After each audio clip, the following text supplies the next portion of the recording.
Bonjour chers amis, c'est Cyril de Lille. Pour avoir la véritable paix, fichez-nous la paix. Bon. La paix, on en parle beaucoup en ce moment, évidemment, puisque c'est la guerre un petit peu partout, dans le cœur du monde, c'est-à-dire Israël-Palestine, mais pas seulement. La guerre embrase le monde entier, elle embrase communauté contre communauté, famille contre famille, pays contre pays, etc. Qu'est-ce que la paix véritable? Certains nous disent que nous avons eu la paix pendant très longtemps et puis que la guerre revient doucement, sûrement. Seul, il faut savoir que la paix n'est pas l'absence de guerre. Ça ne s'arrête pas à cela. C'est- Il peut y avoir la guerre qui germe dans les cœurs. L'indifférence, par exemple, c'est un germe de guerre. C'est déjà une forme de guerre que l'on fait dans le cœur. Euh, le monde occidental est resté indifférent au sort des pays pauvres pendant un certain temps. Donc, c'est une forme de guerre qui est menée quand quelqu'un souffre, quelqu'un est dans le besoin et que vous le laissez souffrir. Alors, vous avez les moyens de lui donner ce qu'il faut. Il y a une forme de malveillance qui pousse à ne pas faire le bien que l'on pourrait faire. La paix, donc, n'est pas que l'absence de guerre. Par exemple,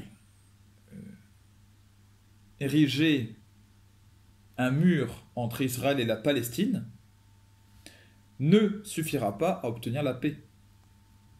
Voilà. Et puis ça peut valoir même au sein des familles, au sein de tous. C'est pas parce qu'on met une distance qu'on est en paix avec la personne. C'est pas parce qu'on décide de couper les ponts, comme on dit, qu'on est en paix. On n'est pas en paix. La guerre reste présente, mais dans notre cœur, larvé. Et le germe reste là. Et il suffit de la moindre occasion pour que le conflit armé reprenne vie. Voilà, entre les pays, entre Israël et Palestine, ce sera le conflit armé. Au sein des familles, ben, ce sera la dispute ouverte, voilà, avec des actes, qui reprendra dès que l'occasion sera présente, dès que les gens, les membres de la famille se réuniront, je ne sais pas, pour un anniversaire, un mariage ou je ne sais quoi. On connaît ça. Parce qu'en fait, au fond, l'affaire n'est pas réglée. Or, il faut la régler, il faut trouver la paix des cœurs. La paix doit venir du cœur. Parce que si elle ne vient pas du cœur, elle laisse la place à la guerre. Il n'y a pas d'entre-deux. Et l'indifférence est une forme de guerre.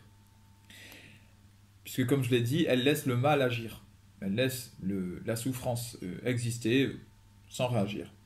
Elle nécessite des rapports, cette paix, pour exister. Il faut des rapports avec l'autre. Il faut de l'entraide.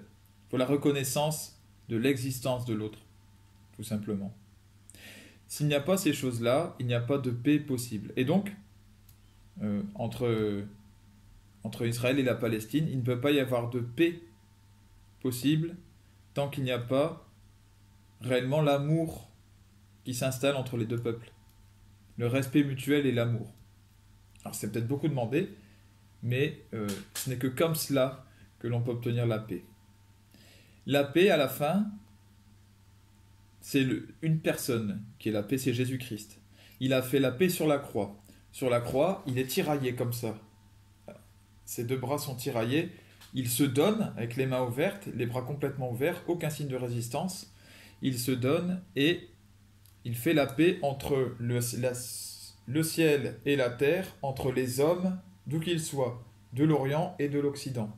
Vous voyez, il y a tous les symboles qui sont présents, entre tous les hommes, et entre Dieu et les hommes. Voilà pourquoi Jésus-Christ est vraiment le Seigneur de paix, la paix incarnée. Et tant qu'Israël et la Palestine, et Israël en particulier, qui est le peuple élu, pour recevoir Dieu, et bien tant qu'il ne se convertira pas au Christ Seigneur de paix, il n'avancera pas avec un cœur paisible. Voilà. Alors nous pouvons prier pour la conversion d'Israël et pour la paix véritable, afin que la paix de Jérusalem, afin que la paix obtenue sur la Terre Sainte puisse contaminer le monde entier. Que Dieu vous bénisse, bénisse tous vos proches. À bientôt.